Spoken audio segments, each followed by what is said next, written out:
the principles of assessment. You will find, if you Google principles of assessment, you will find a list of about 30 or 40 principles of assessment. All of them are valid, but we are only going to focus on a few principles of assessment that I'm going to discuss now. That is the validity, reliability, the fairness, discrimination, and the balance. Those are the only principles that we're going to discuss in this module, although there are a lot other principles as well. When we look at validity, that is the first one I'll explain to you quickly. This one is really one of the most important principles of assessment, but also the most basic one. It basically refers to if a test measures whatever it is supposed to measure.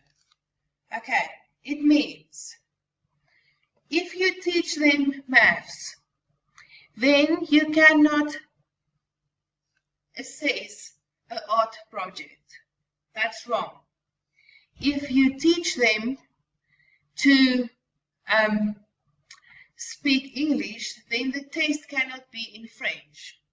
This is now really basic examples, but it's basically what it means. If you told them the learning outcomes is you should be able to understand the working of a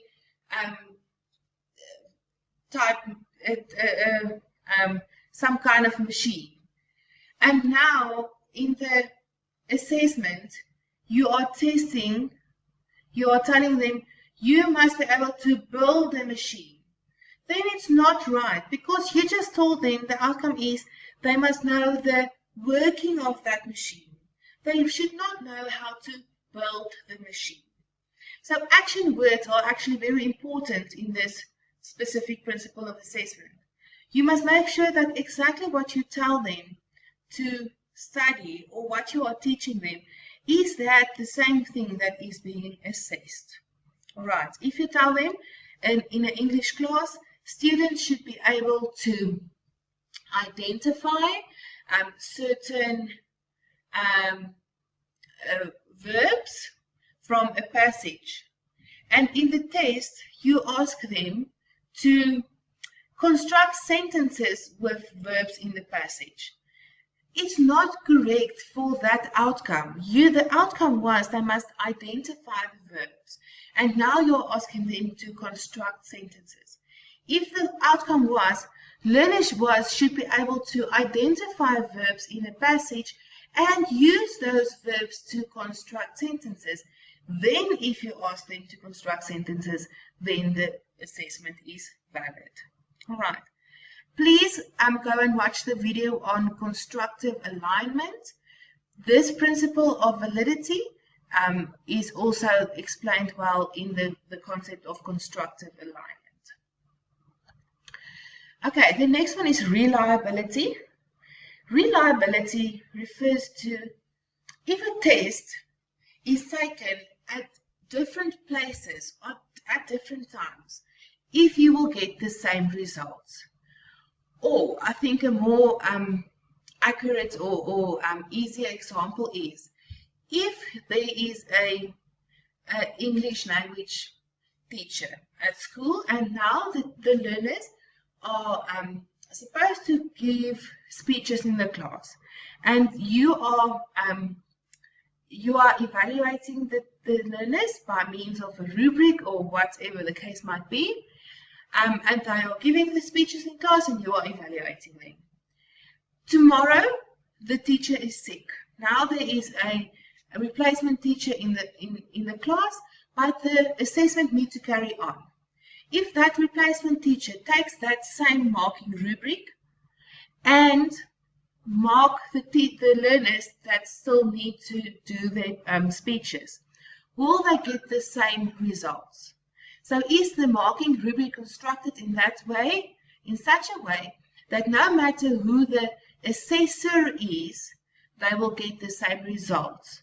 Or if a memorandum is structured in such a way that if different people is marking the tests, they will get the same results. For instance, I gave you these pictures. I think the matric end exam is a good example of this. If the whole country is writing the test and the papers goes to different centers to be marked, will the results they get be the same at all those different centers? Will it be able to interpret it in the same way when it's being marked? Okay, then we have the fairness principle. Now, the fairness principle refers to race and gender. You should make sure that whatever assessment activity you give does not discriminate to a person by means of race or gender.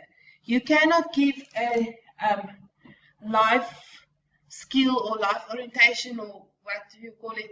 I'm not sure nowadays. To let the learners run a certain distance, and your criteria is only based on the boys. You cannot discriminate between race or gender, and that is the principle of fairness.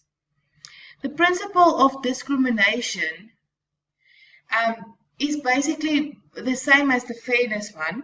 However, the discrimination focuses more on physical disabilities and learning difficulties. You'll remember fairness was focusing on race and gender, while discrimination then focuses on physical disabilities and learning difficulties. You must make sure if there are people in the classroom that can't see properly, that maybe cannot hear if there's a lot of noise in the class, maybe take a bit longer to understand or to read, and maybe there's learners with dyslexia. Those kind of learning difficulties and disabilities should be adhered to, and to make sure that they are not being discriminated against certain learners. And then the last principle is the one we call balance. Now, the balance principle is just to make sure that all the levels of the Bloom's revised taxonomy is adhered to in your assessments that you set up.